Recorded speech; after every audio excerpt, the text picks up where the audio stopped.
Salve, salve, gente boa. Seja bem-vindo, muito bem-vindo ao canal. Nesse vídeo a gente vai falar a respeito do seguinte, querido. Quem atende o chamado se torna a palavra viva. Fica comigo até o final, sai daí não.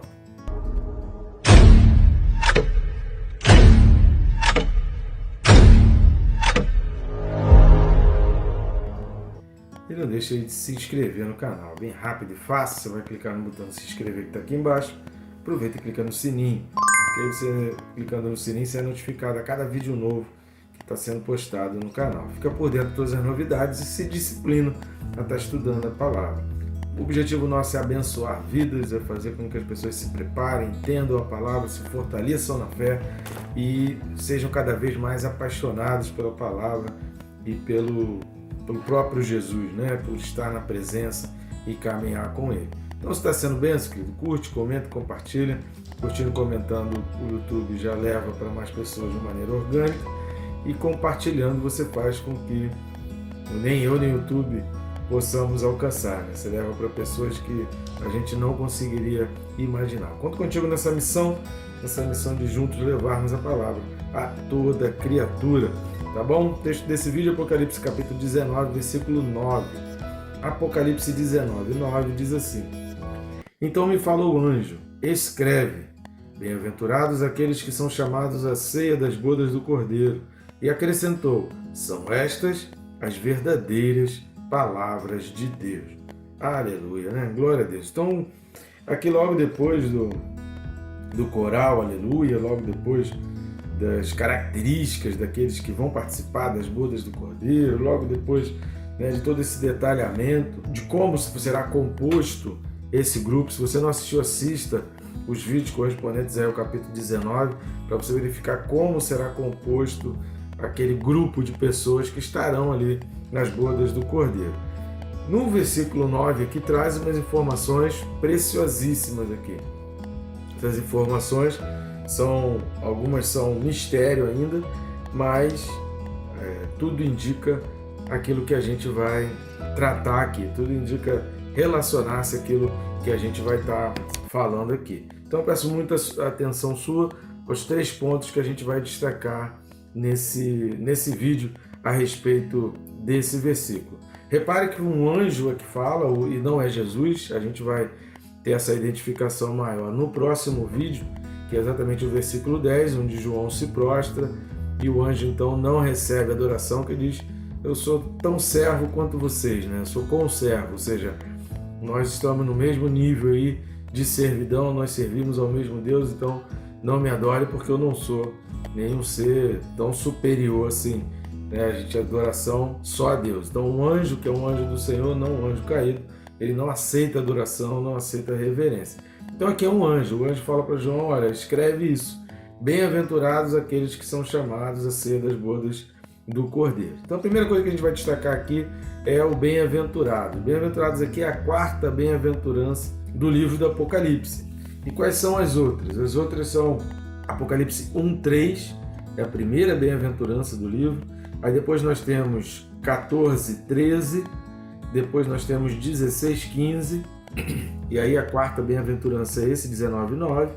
A 5ª bem-aventurança está em Apocalipse 20, versículo 6.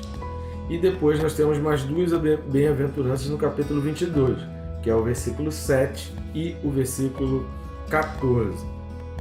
Então repare que do capítulo 1 até o 14, ou seja, entre o 2 e o 13 de Apocalipse, nós temos as 7 cartas, nós temos os selos, nós temos a figura da marca da besta, aquele pano de fundo histórico ali do capítulo 12, e todas essas, em todo esse trecho, não tem bem-aventurança. Então aqui é a 4ª bem-aventurança do Apocalipse, que vai exatamente apontar, é aquela palavra de refrigério que o livro do Apocalipse vai trazer para cada um de nós diante das situações previstas e reveladas aqui nas Escrituras. Então é importante a gente entender isso, os textos já coloquei aí embaixo, na dúvida você anota e faz a marcação aí na sua Bíblia para você não perder as 7 bem-aventuranças. Esse número 7 é um número muito presente no livro do Apocalipse, são 7 ciclos, 7 selos, 7 trombetas, 7 flagelos. Então o número 7 é um número bem característico, a gente já falou sobre ele sobre esse número em outros vídeos aí do Apocalipse, principalmente nas 7 cartas de Apocalipse. E aqui é a 4ª bem-aventurança de um total de 7 bem-aventuranças. A segunda coisa que a gente vai chamar é que quem são os bem-aventurados, né? Então aqui o anjo ele vai dizer para João: bem-aventurados aqueles que são chamados à ceia das bodas do Cordeiro. Então isso aqui é muito interessante. Vamos dar uma olhada lá em João capítulo 10. Evangelho de João, querido, ele é um evangelho que faz a gente entender uma coisa que precisa ficar bem claro no Evangelho de João. No Evangelho de João a gente entende a linguagem do amor de Deus. Como qualquer relacionamento que a gente tenha, a gente precisa entender a linguagem de amor do outro. Por quê? Porque é de fundamental importância que você entenda a linguagem. Porque às vezes você se mata numa linguagem que não é a linguagem do outro. E aí a outra pessoa não se sente amado por você e você está exausto falando assim: mas não é possível, eu estou demonstrando amor dessa maneira aqui, eu estou me matando para demonstrar amor dessa maneira. Você está demonstrando amor na linguagem errada. Então quando você identifica a linguagem do amor do outro, isso facilita e diminui a exaustão, não torna cansativo e torna muito mais prazeroso o ato de mostrar, de evidenciar o teu amor para outra pessoa. Então quando você entende a linguagem do amor do outro, facilita todas as coisas e o dia a dia fica muito melhor. O Evangelho de João é um livro muito caracterizado por traduzir para nós. João não se preocupa apenas em narrar os fatos, mas ele se preocupa em mostrar o sentimento de Jesus e mostrar a vontade de Jesus. E Jesus explica, João faz questão de detalhar a linguagem do amor de Deus. Então, se você quer amar a Deus da maneira correta, se você quer entender como amar a Deus da maneira correta, como você ser um cristão que evidencia o amor de Deus e que é agraciado, que Deus se agrada de tudo que você faz por Ele, leia atentamente o Evangelho de João. João capítulo 10, o versículo 4, ele vai dizer o seguinte: depois de fazer sair todas as que lhe pertencem, está falando aqui da ovelha, né? Jesus como o bom pastor. Então depois de fazer sair todas as que lhe pertencem, vai adiante delas e elas os seguem porque lhe reconhecem a voz. Vamos lá para o versículo 27. Aí Jesus vai falar que ele é a porta e tal, que o bom pastor dá a vida pelas ovelhas, vai falar do mercenário. E no versículo 27 vai dizer o seguinte, de João 10: as minhas ovelhas ouvem a minha voz, eu as conheço e elas me seguem. Eu lhes dou a vida eterna, jamais perecerão e ninguém as arrebatará da minha mão. Olha a informação importante do 29. Aquilo que meu Pai me deu é maior do que tudo, e da mão do Pai ninguém pode arrebatar. E o versículo 30. Eu e o Pai somos um. Querido, a informação aqui ela é muito precisa. Aqueles que ouvem o chamado de Deus, aqueles que atendem o chamado, que ouvem a voz, eles se tornam um com o Pai. Em outros textos aí de João vai exatamente detalhar isso e mostrar que Jesus fala isso novamente. Se tornam um. Então vamos pensar. Você ouve o chamado de Deus, você se torna um com Ele, assim como Ele é um com o Pai. Então você, o Pai e Jesus são um. Jesus é dito lá em João, no capítulo 1, prólogo de João, capítulo 1 de João, do Evangelho de João. Jesus, ele é o Verbo. O Verbo é a palavra, o Verbo é aquilo que gera a vida, o Verbo é aquilo que traz a vida. O Verbo é o haja de Deus lá de Gênesis, né? Que foi através do Verbo, através da palavra, que o mundo não existia e tudo que existe no mundo, seja no céu, seja na terra, abaixo da terra, no mar, no ar, tudo veio a existir por meio de um verbo, haja.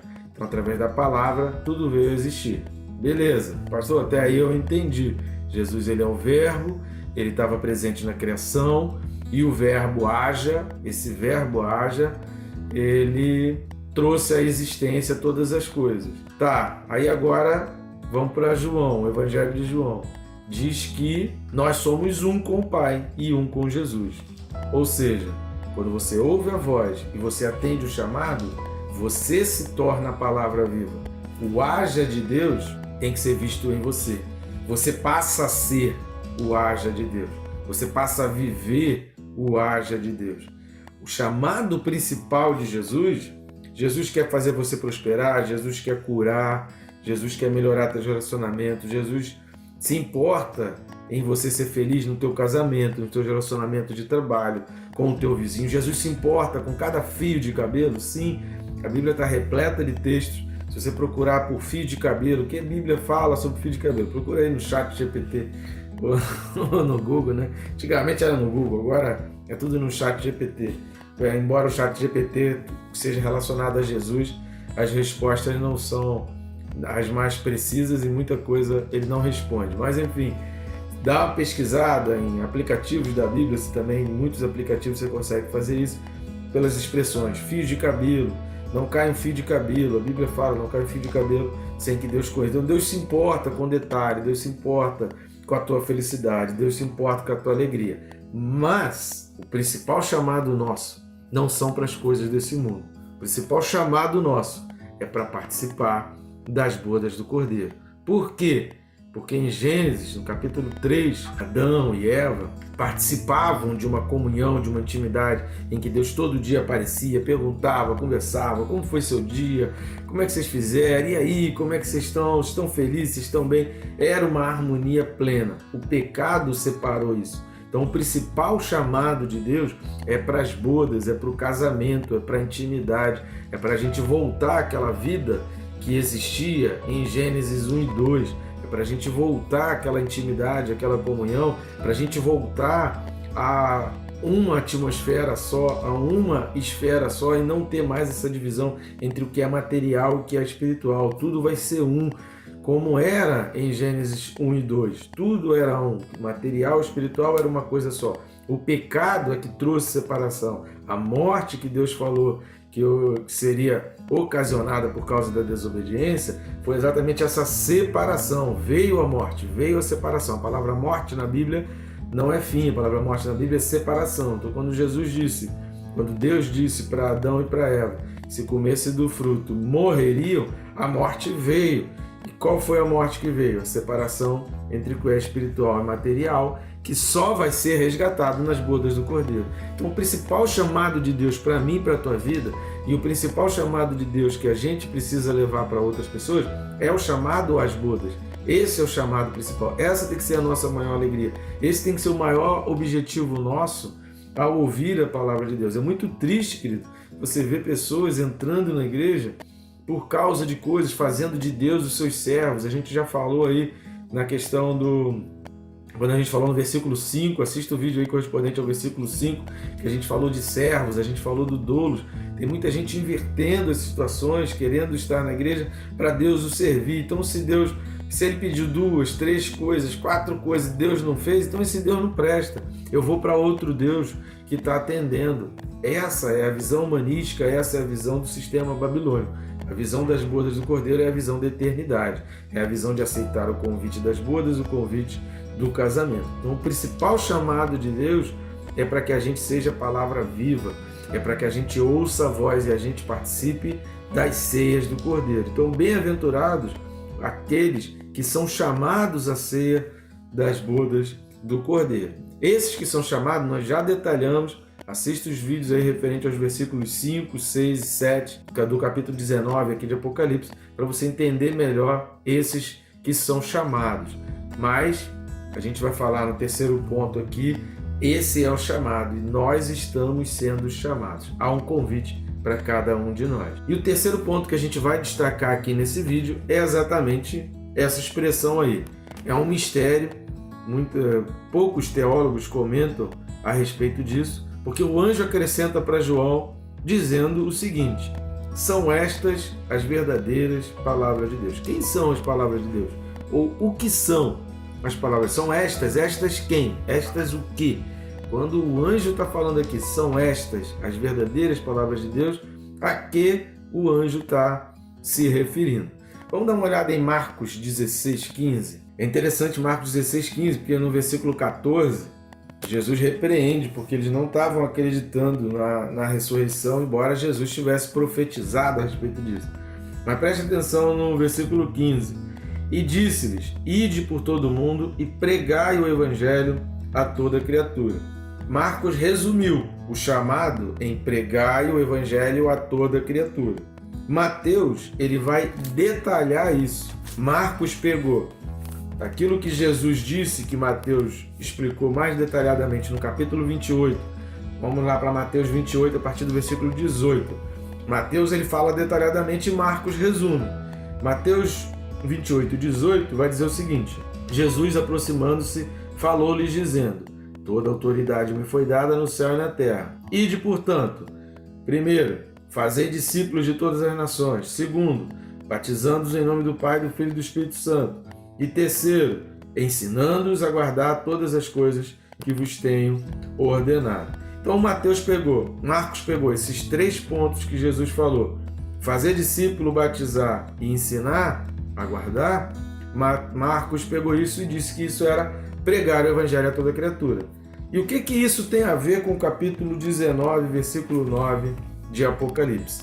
Ora, se fazer discípulo, batizar e ensinar a guardar as palavras de Deus significa pregar o evangelho, então a minha vida como palavra viva de Deus é exatamente ser essa palavra de Deus. Lembra que tanto em Marcos quanto em Mateus não existia um Novo Testamento, não existiam cópias, não existiam textos bíblicos do Antigo Testamento que eles pudessem carregar, um aplicativo da Bíblia, uma Bíblia que eles pudessem montar uma igreja e ter ali a Bíblia. Isso só vai acontecer 15 séculos depois, querido. A gente precisa entender o contexto histórico, o contexto da época. Essa coisa de ter o livro, de carregar a Bíblia ali, de pegar ali e ler um versículo e falar, isso só começa a acontecer 15 séculos depois de Apocalipse, depois de João, depois aqui desses escritos de João. E o que a gente vai entender, querido, é que durante esse período a igreja cresceu com pessoas sendo a palavra viva, pessoas ensinando, pessoas fazendo discípulos. O que é fazer discípulos? Não é uma sala de aula onde você coloca pessoas sentadas e começa a escrever em quadro.